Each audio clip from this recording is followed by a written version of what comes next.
हमारे साथ स्वामी चिन्मयानंद हैं। स्वामी जी, क्या लगता है 2022 का चुनाव कुछ ही महीनों बाद होना है, क्या स्थिति नजर आ रही है आपको? देखिए, 2022 के चुनाव में प्रदेश का मतदाता बहुत पहले से योगी के पक्ष में मन बना चुका है।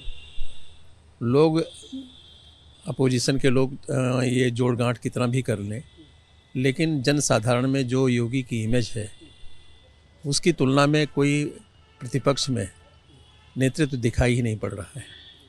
मायावती पीछे हट रही हैं, कांग्रेस में कुछ दम नहीं है। अखिलेश की बात है, अखिलेश अपने परिवार में ही उलझे हुए हैं और जिन लोगों के संगठन से, जिन लोगों को जोड़कर वो है सत्ता तक पहुंचना चाहते हैं, वो उनका एक सपना है। इन लोगों को, ये लोग पहले बीजेपी के साथ रह चुके हैं इसमें, लेकिन बीजेपी को उन्होंने हमेशा परेशान ही किया। तो कुल मिलाकर ये जनता समझ रही है कि हमें एक मजबूत नेतृत्व चाहिए, स्थिर सरकार चाहिए और प्रगतिशील सरकार चाहिए जो जन भावनाओं से जुड़ी हो। देखिए, एक इशू ऐसा था जो बरसों तक चल रहा था, वो था राम मंदिर का। राम मंदिर के इशू पर हमेशा प्रतिपक्ष नेगेटिव रहा, नकारात्मक रहा है और भारतीय जनता पार्टी भी इतनी हिम्मत नहीं कर पा रही थी कि वहाँ मंदिर के निर्माण में ज़रूरी संसाधन या जो अवरोध हैं दूर करें। लेकिन योगी ने उस काम को किया और योगी ने केवल मंदिर नहीं बनाया बल्कि अयोध्या और प्रदेश के तीर्थों का विकास किया। लोगों के मन में हिंदुत्व के प्रति जो सोई हुई आस्था थी वो जगी है। लेकिन स्वामी जी, विपक्ष तो ये कहता है कि अयोध्या में राम मंदिर के निर्माण का फैसला तो कोर्ट ने किया था, इसमें योगी मोदी का क्या योगदान? प्रश्न ये है कि कोर्ट ने किया था, लेकिन जब कोर्ट में मामला चल रहा था तब भी इन लोगों का स्वर यही था कि हम मंदिर नहीं चाहते हैं, मंदिर नहीं बनने देंगे। आपको पता है कि मामला कोर्ट में था, तभी मुलायम सिंह ने कहा था कि वहाँ परिंदा भी पर नहीं मार सकता। तो अवरोध तो वो कोर्ट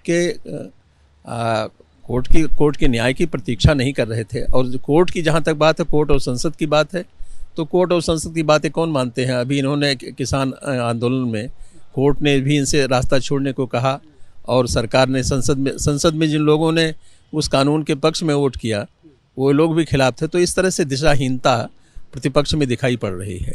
प्रतिपक्ष नहीं तय कर पा रहा है कि उसका नेतृत्व कौन करेगा और चुनाव में उसकी नीति क्या होगी। कृषि कानून की बात कर रहे हैं, किसान आंदोलन की बात कर रहे हैं। कृषि कानून वापस भी ले लिए गए हैं, अब भी किसान मान नहीं रहे हैं। वो कह रहे हैं कि जब तक अजय मिश्रा टेनी की बर्खास्तगी नहीं होगी और जो किसान आंदोलन में मारे गए लोग हैं उनको मुआवजा, उनको सरकारी नौकरी वगैरह वगैरह नहीं होगा, तब तक आंदोलन समाप्त नहीं होगा। ये सब बातें बहुत बड़ी नहीं हैं। सरकार इन सब बातों को सुलझा सकती है, इनका समाधान खोज सकती है। मुख्य बात जो किसान आंदोलन, किसान जिस बात के लिए अड़ा था वो बात तो सरकार ने झुक कर मान ली, जबकि सरकार के स्वभाव के अनुसार ये नहीं था। मोदी के बारे में एक धारणा थी कि वो झुकने वाले आदमी नहीं है, लेकिन उन्होंने जिस तरह से झुक करके किसानों का सम्मान, उनकी भावना की रक्षा की है, उसकी सराहना होनी चाहिए। और मैं समझता हूँ कि किसान आंदोलन के जो अब रवैये हैं, उस रवैये से जनता में नाराज़गी जा रही है कि जिन कानूनों की वापसी के लिए बात करें तो वो तो वापस कर लिया सरकार ने अपनी इच्छा और मंशा के विरुद्ध, इनकी मंशा को। लेकिन अब इन बातों को लेकर इशू बना रहे हैं। इससे जाहिर होता है कि वो किसानों का आंदोलन नहीं था, बल्कि देश में जो बीजेपी, योगी और मोदी के विरोधी लोग हैं, उन लोगों का अपना एक, या यूँ कहें कि खालिस्तानी और साम्यवादी लोगों का था। अब ये बात खुलकर आ रही है क्योंकि अब एमएसपी की बात है, एमएसपी को ठीक करने की बात सरकार कर रही है। अब एमएसपी ठीक हो गई, कानून वापस हो गए, फिर किसानों की झंझट क्या रहा, किसानों की दिक्कत क्या रह गई? अब अजय टैनी का इस्तीफा हो या सीए की बात करें, वो क्या कहते हैं, एनआरसी की बात करें, ये सब बात किसानों की नहीं है। ये सब बात देश के हित की बात है, देश के सम्मान की बात है, देश की सुरक्षा और स्वाभिमान की बात है। उसमें इन लोगों को उलझने की कोई ज़रूरत नहीं हो। मैं समझता हूँ जो उलझ रहे हैं, जनता की नज़रों से लगातार वो गिर रहे हैं। लेकिन कृषि कानून की वापसी के बाद कहीं ना कहीं सरकार दबाव में है और ऐसे में स्वर उठने लगे हैं कि सीए एनआरसी का जो कानून है, वो जो व्यवस्था है, उसको भी खत्म किया जाना चाहिए। कल को भविष्य में एक आंदोलन का रूप वो नहीं ले सकता। एनआरसी को लेकर न तो कोई आंदोलन खड़ा हो सकता है, अगर खड़ा होगा तो सांप्रदायिकता को दिशा देगा, सांप्रदायिकता उससे बढ़ेगी। इसलिए एनआरसी और सीए कानून तो वापस होगा नहीं। कृषि का कानून इसलिए कि किसानों को हम नाराज़ देखना नहीं चाहते थे। किसान हमारे इस देश की रीढ़ हैं, हम उनको सड़क पर बैठे हुए नहीं देखना चाहते थे। जब उनका जिद देखा है कि इस बार जिद कर रहे हैं, हालांकि अगर तीनों कृषि कानून ठीक से समझाए गए होते तो शायद इतनी नाराज़गी भी नहीं होती। कहाँ कमी रहेगी, आपको क्या लगता है? मुझे लगता है कि उन कानून के प्रावधानों को हम ठीक से जनता तक पहुंचा नहीं पाए, किसानों को समझा नहीं पाए। एक ये सवाल है कि आप कह रहे हैं कि योगी मोदी ने बहुत काम किया उत्तर प्रदेश में, अखिलेश यादव कहते हैं कि हमारे किए हुए कार्य जो शिलान्यास थे उनका वो लोकार्पण कर रहे हैं, उनका अपना किया तो कुछ है ही नहीं। नहीं, सवाल ये है कि अगर जब उनकी सरकार थी उन्होंने काम शुरू किया, क्या ये सरकार आती उस काम को बंद कर देती? काम में पैसा तो लगाया इन्होंने, परिश्रम इनका है, नियत इनकी है। अगर चाहते तो क्या बंद कर सकते थे? काम बंद तो नहीं कर सकते थे। इसलिए काम जो उन्होंने शुरू, उनको तो इसके लिए शाबाशी देनी चाहिए, तारीफ़ करनी चाहिए कि जो काम हमने शुरू किया था हम पूरा नहीं कर पाए, वो योगी ने पूरा किया। इसके लिए तो योगी की तारीफ़ करनी चाहिए। आप उम्मीद करते हैं अखिलेश यादव तारीफ करेंगे? अगर उनकी नीयत ठीक है तो करना चाहिए, अगर उनको देश और समाज समझ में आता तो करना चाहिए, क्योंकि काम कोई शुरू करे लेकिन श्रेय तो उसको होता है जो काम पूरा करता है। एडमिशन लेना परीक्षा पास करना नहीं होता है। एडमिशन कोई लेता है लेकिन जो परीक्षा पास होता है, परीक्षा में जो अंक लाता है, शाबाशी उसकी होती है, उसको दी जाती है। एक आखिरी सवाल है कि उत्तर प्रदेश में भाजपा सरकार को टक्कर देने के लिए अखिलेश यादव तमाम दलों से गठबंधन कर रहे हैं। उसमें सुहेलदेव समाज पार्टी भी है, महान दल भी है, आम आदमी पार्टी भी है। तो इस तरह की तमाम पार्टियां हैं जो उनके इर्द गिर्द है। कुछ से समझौता हो भी चुका है और जैसा आरएलडी और आम आदमी पार्टी की बात है उनसे भी समझौता होने जा रहा है, ऐसी खबरें हैं। किस तरह से लेते हैं आप इसको? मैं समझता हूँ गठबंधन की राजनीति से देश ऊब चुका है। देश समझ चुका है कि गठबंधनों की राजनीति का क्या होता है, और भारतीय जनता पार्टी भी पहले गठबंधनों की शिकार हुई है। कोई सरकार, आप बताइए, 89 के बाद प्रदेश में किसी सरकार ने 5 साल पूरा किया हो? हर सरकार समय से पहले लुढ़क गई। केवल इसलिए लुढ़क गई कि ये इधर उधर के लोगों को जब मिलकर सरकार बनाई गई तो बाद में खींचतान शुरू हो गई, स्वार्थों का लड़ाई शुरू हो गई।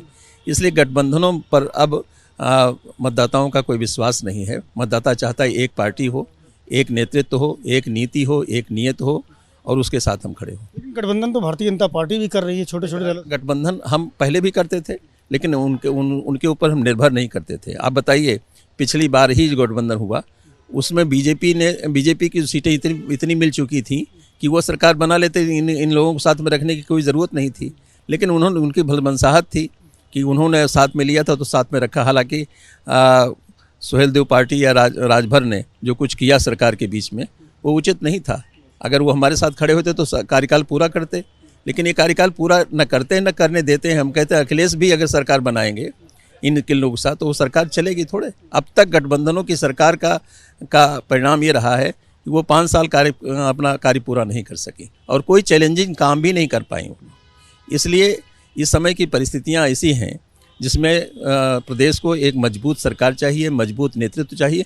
और सबसे बड़ी बात यह है कि जिस तरह योगी एक निश्चल, निष्कपट, निरपवाद और ईमानदारी का एक आदर्श प्रस्तुत किया है, 24 घंटे में 21 घंटे काम करके एक आदर्श प्रस्तुत किया। कोविड के नियंत्रण में जिस तरह उन्होंने कामयाबी हासिल की है, तो और कोविड की पीरियड में गरीब मजदूरों को कभी भूखा नहीं रहने दिया, उनके घर राशन पहुंचाया।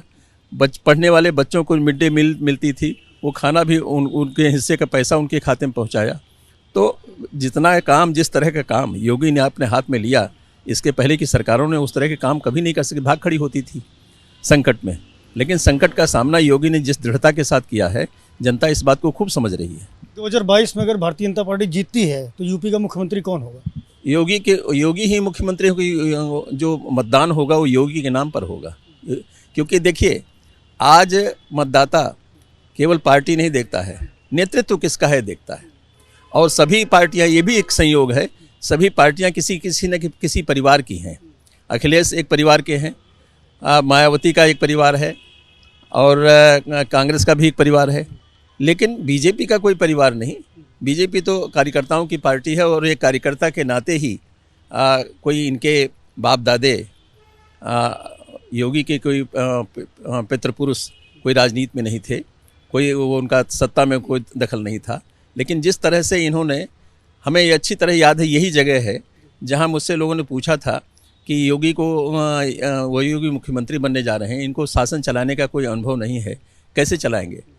तो मैंने कहा आने वाले समय में देखिएगा 5 सालों में जो काम योगी कर सकते हैं, क्योंकि योगी को शासन नहीं समाज चलाने का अनुभव है, लोगों को के बीच में काम करने का अनुभव, इतना बड़ा मठ चला रहे हैं वो, तो उनको चलाने का अनुभव है और वो दिखाई पड़ा। 5 साल में योगी को कभी भी कोई रोक नहीं पाया, जिस रास्ते पे चले आगे बढ़ते गए और बढ़ते गए लगातार। 5 साल तो हो गए, अब तो परिपक्व हो गए योगी जी। तो क्या अगर भारतीय जनता पार्टी की सरकार आती है तो योगी मुख्यमंत्री बनेंगे? 100% योगी के नेतृत्व में ही चुनाव होगा और योगी ही मुख्यमंत्री बनेंगे। बहुत शुक्रिया हमसे बात करने के लिए। स्वामी चिन्मयानंद हैं, कई विषयों पर अपनी राय दी और साफ तौर पर यह कहना है कि 2022 का चुनाव मुख्यमंत्री योगी आदित्यनाथ के चेहरे पर होगा और अगर भारतीय जनता पार्टी चुनाव जीतती है तो निश्चित रूप से योगी ही उत्तर प्रदेश के मुख्यमंत्री होंगे। कैमरामैन फैसल के साथ संजय त्रिपाठी, एबीपी न्यूज़, लखनऊ।